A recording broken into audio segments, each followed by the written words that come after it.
Mari belajar bersama-sama. Oke, bismillahirrahmanirrahim. Assalamualaikum warahmatullahi wabarakatuh. Perkenalkan, saya Taruni atas nama Nuriyati Hole dari program studi teknik budidaya perikanan kelas A. Di sini izinkan saya untuk menyampaikan sedikit materi tentang Indonesia sebagai poros maritim dunia. Ya, mengapa Indonesia disebut sebagai poros maritim di dunia? Oke, di mana Indonesia, kita sudah ketahui Indonesia merupakan negara kepulauan terbesar di dunia yang memiliki potensi untuk menjadi poros maritim dunia.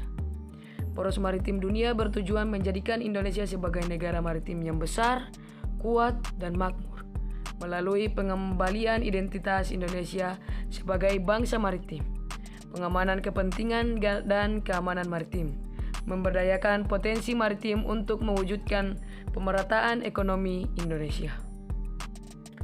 Untuk menuju negara poros maritim dunia akan meliputi pembangunan proses maritim dari aspek infrastruktur, politik, sosial budaya, hukum, keamanan, dan ekonomi.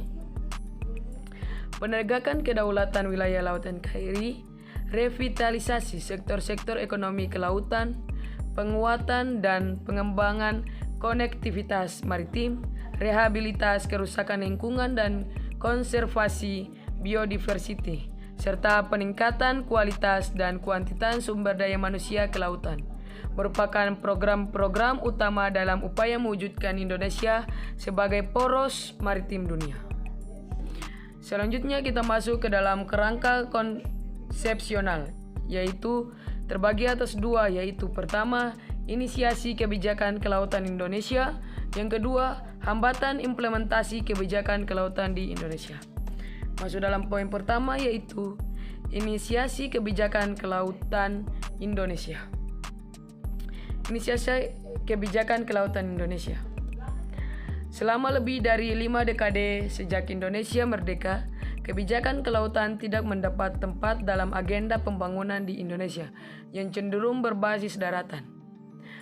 Dalam rentang waktu itu, tidak ada roadmap yang jelas tentang bagaimana pembangunan kelautan nasional seharusnya dijalankan.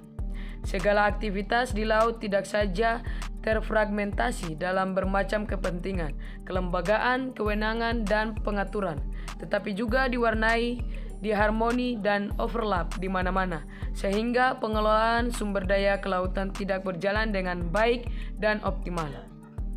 Masa awal Orde Reformasi menjadi titik balik menguatnya perhatian terhadap arti penting Indonesia sebagai negara kepulauan dengan segala kelebihan dan kekurangannya. Isu mengenai perlunya penguatan angkatan laut, memastikan kontrol yang lebih baik terhadap pulau-pulau kecil terluar, percepatan penyelesaian batas wilayah laut, peningkatan penegakan hukum di laut untuk memastikan keamanan dan keselamatan pelayaran, optimalisasi pemanfaatan sumber daya kelautan secara berkelanjutan, dan meningkatkan transportasi untuk membuka isolasi kawasan timur mulai menjadi isu prioritas. Menurut Anwar 2018. Pada masa pemerintahan Presiden Joko Widodo, dengan doktrin poros maritimnya, inisiasi menginteriksa dan mengharmonisasikan kebijakan kelautan kembali mendapatkan momentum. Pada awal pemerintahannya, Presiden Joko Widodo telah membentuk Badan Keamanan Laut atau Perpres nomor 178 tahun 2014 dan Kementerian Koordinator Bidang Kementerian Perpres nomor 10 tahun 2015. Badan Keamanan Laut dibentuk sebagai pelaksanaan dari amanat Undang-Undang Nomor 32 Tahun 2014 tentang kelautan dengan tugas melakukan patroli keamanan dan keselamatan di wilayah perairan Indonesia dan wilayah yurisdiksi. Selanjutnya kita masuk ke dalam kebijakan kelautan Indonesia. Dalam kebijakan kelautan Indonesia ini terbagi atas dua dokumen, yaitu dokumen pertama yaitu tentang Nasional Kebijakan Kelautan Indonesia, dokumen kedua tentang Rencana Aksi Kebijakan Kelautan Indonesia.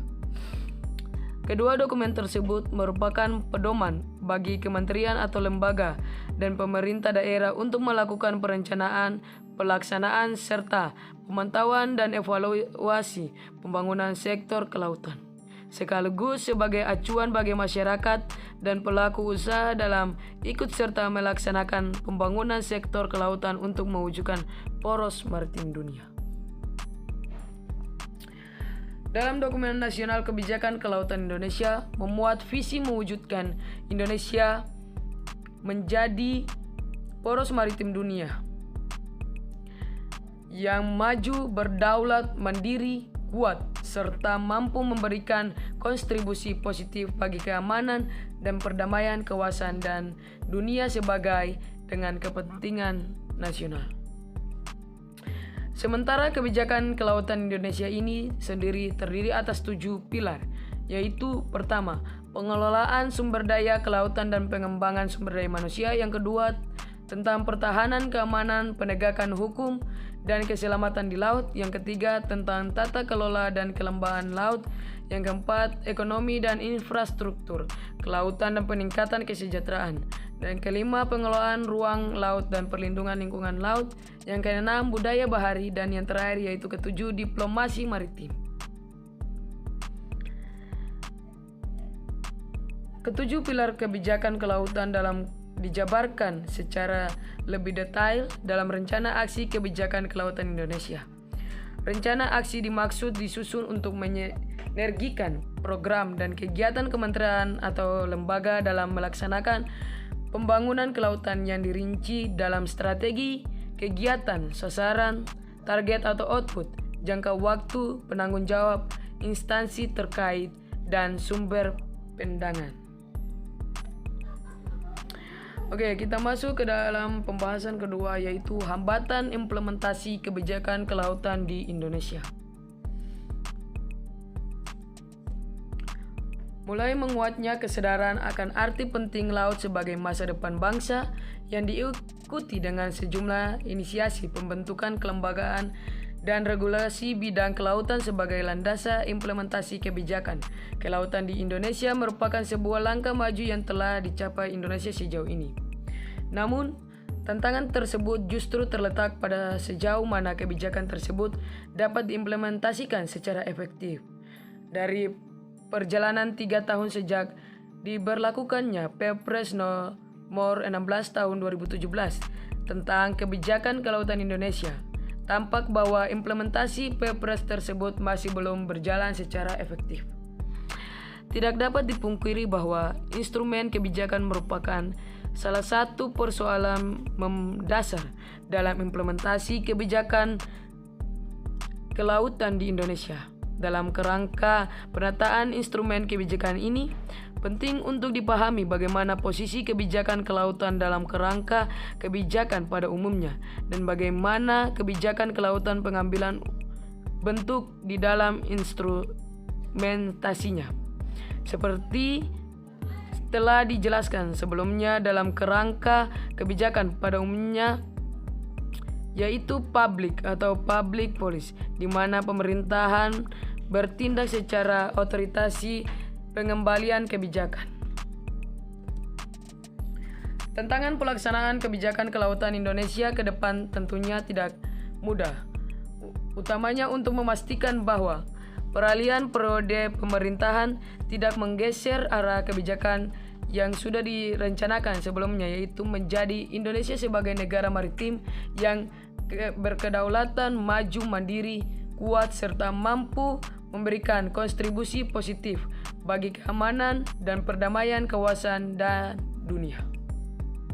Banyaknya permasalahan dan hambatan dalam implementasi kebijakan kelautan ini, Indonesia bukan alasan untuk berpaling dan memutar haluan kebijakannya,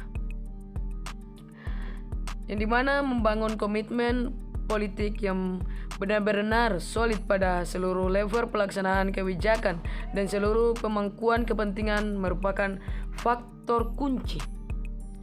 Diperlukan komunikasi politik yang efektif dan terkoordinasi dengan baik agar setiap pihak terkait menjadi satu visi dan melaksanakan kebijakan kelautan Indonesia.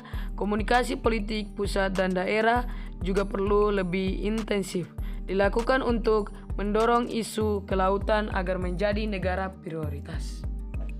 Oke, sekian dan terima kasih untuk pemaparan materi singkat tadi.